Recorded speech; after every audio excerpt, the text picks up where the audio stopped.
Today we're taking it a little bit old school. We are going to be drawing a traditional horse head tattoo design. I'm Daggett, this is Daggett Designs, and welcome back to a brand new drawing video. Now if you're new to my channel, make sure you hit the subscribe button down below and hit that notification bell so you never miss new videos when they come out. Now if you've been here before and you know you're going to love today's video, smash that like button for me right now. It really helps the channel out, and let's get straight into the video, shall we? Alright, welcome back to the table. So supplies you're going to need is some sketch paper, a pencil, an eraser, and a sharpener just to keep a fine point on your pencil. That's if you're not using a mechanical pencil. So I'm going to come in and start sketching out our design. First we're going to start off with an oval, like this.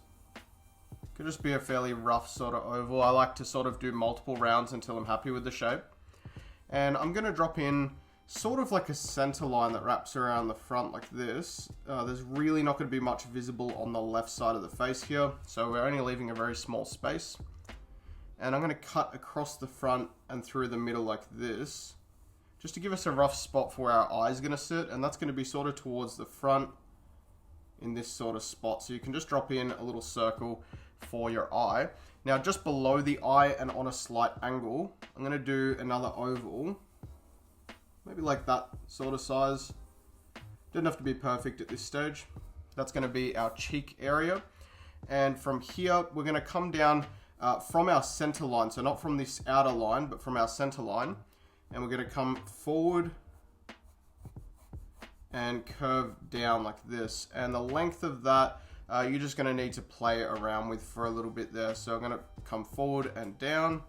Now we're going to have a little section at the bottom that's going to create like a lip, so you can bring that curve around like that. It's going to be a little section for the mouth like this, and we can just curve that back for now. Now at the front of this area, we're going to have just put a little oval for now, and we can refine the shape a little bit later on, but this is going to give us our nose or nostril shape.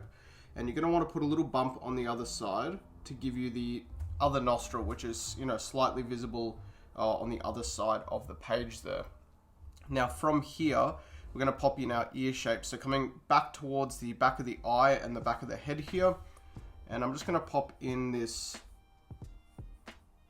almond sort of shape. It's like a long almond sort of shape for the ear. And the same for the other side. I'm going to have this one tilting forward a little bit more. And a little bit shorter because less of it's going to be visible. And in this case, I feel like I've done that too far forward. So I'm going to just bring that back a little bit. And that should do us for this one. Now from the back of our oval here, I'm going to bring a line down like this. I'll come back from the back of the head and do a line that sort of starts parallel to this one and then widens as you come away from it. And in this case, I actually want to make it even wider. And then I'll come up to the top of our oval shape here and do another line following our curve, just like this. So that's going to give you the rough layout of your horse head here. Okay, zooming in to look at some of our details. So I'm going to start by detailing the eye out here. I'm going to add a sort of almond shape to it, like this, or a lemon shape maybe. It's going to give it a more realistic sort of eyeball shape to it. And you can just cut off those edges there. Now in the very center, we're going to have a pupil. I want to make it nice and big like this. And above that, a small circle for a highlight spot. That's going to be really important later on when we start coloring this guy. Now in terms of the shapes that are going to work around the eye, I'm going to have one line that comes up and forward like this. And I'm actually going to have another one that's going to come up.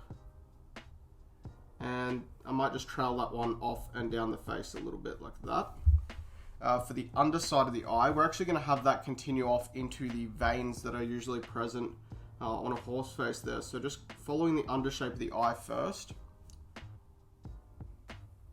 And then following down into like a long S curve or W curve like that. And now we can double up on that line. And I'll get to about here. I'm going to come back and throw in another curve. And this is going to give us that classic sort of vein look that's on their face. Now, I know the real horses, their veins aren't this prominent. They are visible through the face, through the skin on the face. But when you're drawing like traditional style tattoo designs, normally these veins are very, very visible. So from here, we're going to start adding in the other side of the face a little bit, following our center line from just above where the oval starts here. I'll come in and I want to make this snout bit just a little bit more textured. So I'm going to add some sort of bumps to it like this. So just adding a bit of a waving line there. And you'll need to sort of mess around with that a little bit to find what shape works for you. But I'm going to leave it like that for now. And on the other side of this, I'm going to come out and then back into my oval shape there. And that's going to give us sort of the eyebrow on the other side, because obviously we can't see the eye, but this eyebrow section would be visible. It's not, flat on the side of the face there, so you'd be able to see that coming out the other side. Coming down to where we're going to work on doing our nose. I'm going to actually put the nose like this sort of shape. Like that. And you can add a second sort of ring on the inside of the nose if you'd like to add more detail to this one. In the front area of the nose, I'm going to loop around like this to create the front of the nostril area there. And at the back, I might split that off into one, and I might bring this one down and back up like this. Okay. That's just going to give you even more sort of areas to shade in between and give this that sort of rough textured look. Coming to the other side, our nostril on the other side is fine. I might just make it a little bit bigger like this. That has a little bit of a waver to it as well. And then for this line underneath for the mouth, I'm going to follow my shape around just like this and back like that. Now for the inside portion of the mouth, I'll follow my basic shape around, and then I'm just going to add in these tiny little shapes of teeth. So they're just going to be like basic little curves or little bumps that are going to give you the shape of your teeth. And then you can add a little curve to the bottom of that for a bottom lip. Just like that, so it's going to give you the horse mouth. And underneath that, we can draw in a little curve just to make sure that there is an actual chin there. Otherwise, that's not going to make too much sense. All right, from here, I'm going to flip my page around a little bit, make things a bit easier. I'm going to come up to where that line sort of starts here and come up above it a little bit. And I'm going to follow our oval around. Now, it's going to be a pretty smooth line around here. So this is the sort of big cheek that a horse will have. So just follow that around nice and smooth. And then I will sort of come off it towards the mouth with a bit of a wavy line like that. And then to join that back up, you can follow up from your chin, coming underneath and into the rest of the cheek there. So there's going to be this little split off in lines here. That's just going to help separate the chin side of the horse to the upper side of the cheek there. Now the other thing you want to add in at this point is an actual center line. So in this case, I'm going to bring back that other line a little bit, like this. And then I'm going to follow our center, making sure you add in that shape that is created by the eyebrows. And follow the shape of the muzzle area or the nose area there. Now from here, adding in the hair, this is sort of the more playful aspect of this, because you'll need to sort of figure out what you like to do with the hair. But I like to basically do these big wavy lines and link them up into a hair bundle like that, sort of thing. And we're basically going to repeat this process until we're happy with the amount of hair that our horse has here. So I'm working in between the ears for this first part mostly, and then you can work in some of the other areas that you'd like. Now for the parts of hair that go onto the other side of the head, I'm going to start behind these bundles of hair with a line that curves around the side of the head there. And then we can simply curve some lines back around the top of the head there. So it's important to keep in mind that with a horse's hair, it tends to start on the center line of their body and run down their neck. And so you can split it from the center. We've got some going this way and some going around the other side of the head. but it's all sort of starting from that central area at the top of the head there. Now for this back portion, what I'd like to do basically is drop in the first part of the neck. So we're not going to have any hair visible up until this point.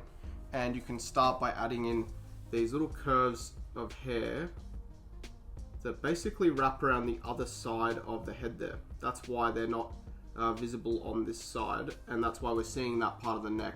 Like I said, the hair sort of flows from the center of the neck there, or the head there, so it's all flipped to that side in this case, and then we'll have some flipping over in this direction as well. Now for drawing in the actual ears, this is really simple. Follow the base shape all the way around. As we get back to this neck part, I'll come in and just sort of flick that shape back like this to join it into the neck. And then for the inside of the ear, I'm going to trace the inside on the left and do the same thing on the right. The only difference is for the right side, it's going to be a little bit thicker between here and here. So that's thin and that's thick there. That's going to give it a more forward-looking appearance. For the other ear, we're not doing the inside because it's the opposite side of the ear. So I might add a little bit of a flick to the base of it, but basically just follow that shape around. Now, last but not least, to sort of help this stand out as a more traditional style design, I'm going to add in a traditional flower just using my circles tool here. I'm going to drop in a circle shape that's going to be my flower, and I might go to the inside of that with a smaller circle. Just line this up. A smaller circle, and then maybe an even smaller circle on the inside of that to give us the center of the flower there. Now once you've got your circle laid in, I'm just going to split that up into 5 sort of even parts, as even as I can get. So let's go like this, 3, 4, 5. So 5 lines to help sort of divide up our circle here. And then to join up each of those lines, I'm pretty much going to do like 3 waves in between them. So it's going to be 1, 2, 3, like this, in between each of those lines. 1, 2, 3. 1, 2, 3. So you're rounding off the end of the line, joining back into it. And then you're doing like a little bump in the middle and then rounding it back down into the main line or into the guideline. And from here, we can just frame off the rest of the design using some leaves. So I'll come around like that with a leaf. I mean, this side doesn't really need it because it's an open space anyways, but the side up here is going to need to be somewhat framed off. So I'm going to chuck in some leaves to sort of help frame that area off like that. Now at this point that looks super messy. I did decide to go in and make the flower a tad bigger just so it would take up a bit more space and help frame the horse a little bit better. But that is basically the sketch for this one. So I'm going to transfer this to some watercolor paper and we can start painting our design. Now real quick, while I'm transferring that to watercolor paper, let me show you guys this new brush set that's coming really soon to my website. This is the Big Oni brush set. It comes with so many different Oni and Hannya mask brushes. You get over 30 different hand illustrated brushes. There's different Hannya mask faces, different Oni faces, as well as some split head designs for your unique creations. Now, along with this, I've included some classic characters, Reijin and Fujin, and I've also included several other full body Oni designs.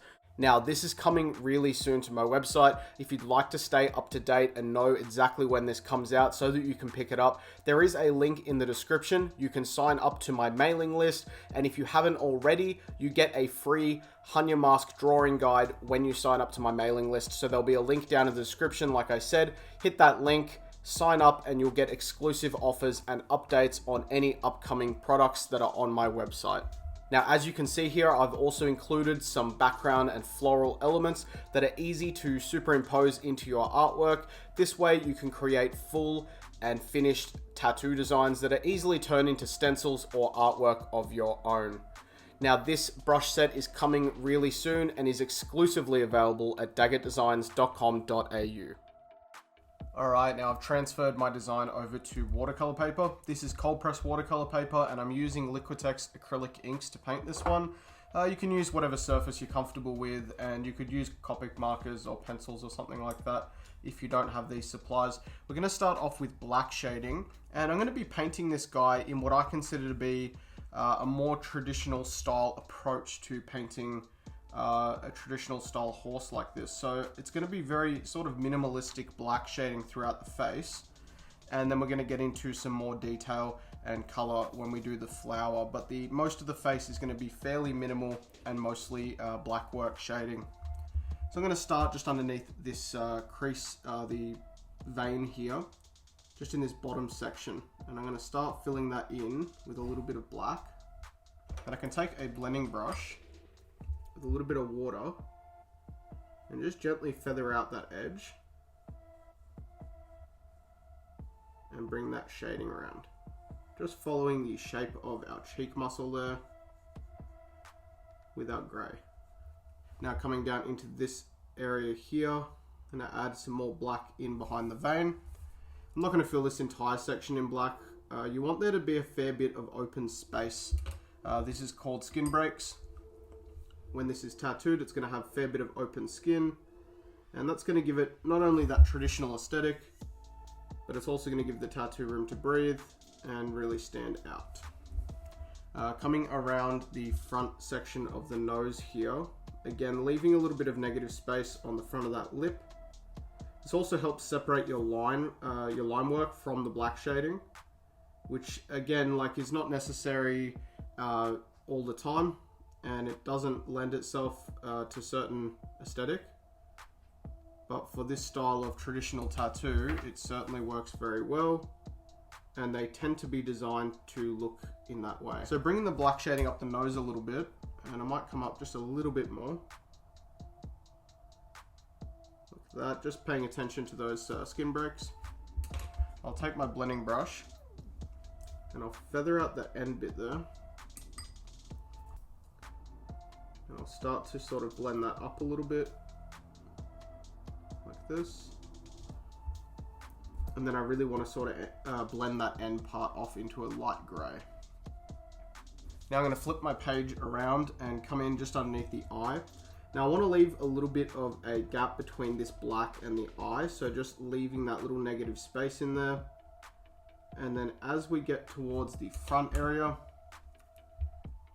we can blend that black out again to a grey tone, like this.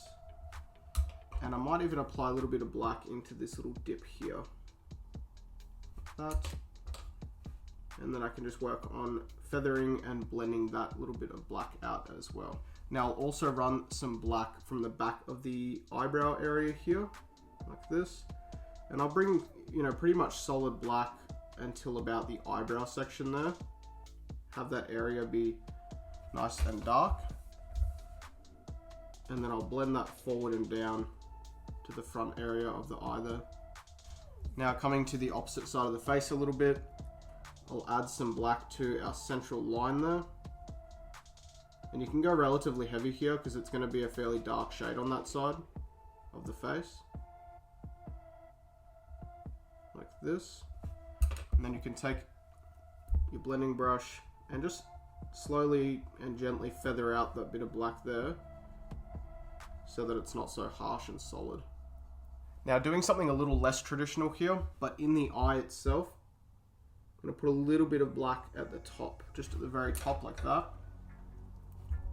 And I'm going to gently blend that tone down like this. And I'll do the same thing on the other side. Now you might see this in like a traditional black and grey design if the eye was a little bit bigger, but generally speaking, the eyes are a little bit more simple. I like to add that extra bit of shading. Now before we do any of the colors, we do need to address the hair situation here. So I'm going to show you a couple of small examples, and then I'll quickly fill in the rest of the hair using those techniques. So basically it's pretty simple, the method that we're going to use, but you're going to start sort of in the base of your hair like this with a bit of black, okay? And I like to try and avoid the very edges of the hair a little bit of sort of each bundle. leaving it a little bit more gray along those edges. This is just going to help separate the bunches a little bit. And then you can work your gray wash down through the hairs a little bit, and leaving the ends of the hairs a little bit more white. Now if you want to, you can of course bring that shading through a little bit more, but I like to sort of have a nice area of dark black through to a gray. I'll give you another small example here. Let's take one of these rounded bundles of hair. I'll put a bit of black towards the base of one of those bundles, and then take my blending brush, and you're filling it out mostly gray, leaving a little bit of white towards the end there. Now if you do most of your hair using this same method, you're going to get a really nice look by the end of it, a really nice sort of effect of overlapping and layered hairs. And again, this is sort of that minimalistic traditional style of doing it.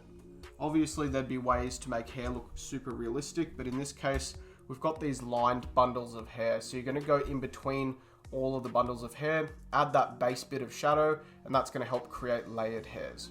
Now the only other bit of black shading that I'm going to be doing here is in the base of our leaves. This is just going to help give them a little bit of a shadow at the bottom that gently leads up into the color. So I'm just feathering out a little bit of black and gray at the bottom of my leaf patterns there. Alright, now the black shading's finished. We're looking at some other colors here. So I've got Pyro Red mixed with Yellow Orange Azo to create an orange color, Yellow Orange Azo by itself, and some Sap Green. So I'm going to start by going into my Pyro Red, and there's only a couple of very small areas we're using this for by itself. One of them is inside the mouth, just behind the teeth there. That's going to create a little red part of the tongue. On either side of the eye, there's that little bit of visible sort of fleshy texture. And on the inside of our ear, we will paint a little bit of red just to create the inside of the ear there. And now this last bit of red that I'm doing is really optional, but I think it's going to look cool. I like to add that little bit of a red glow behind these traditional designs. To me, that helps to further emphasize the style basically. So just adding a little bit of red behind some of the areas of my design here. Just a little touch of red, and then blending it out in sort of a circular fashion until I get it to the color of the page. And this gives you that little red glow that I think is quite popular with these traditional designs. And if you've spent any amount of time looking at them, you've definitely seen this done before. I will now go into my orange. I'm going to go in and do this flower. So first I'm going to come around the middle area of the flower using this dark sort of orange color, like this. Just coming all the way around. And I've loaded the brush up quite heavily so that it doesn't dry too quickly. And that will give me time to come around and work that color out into my petals a little bit, like this. Now once I've done that glow, I'm going to wash my brush out. That's currently drying a little bit, and some of these colors don't take as long to dry.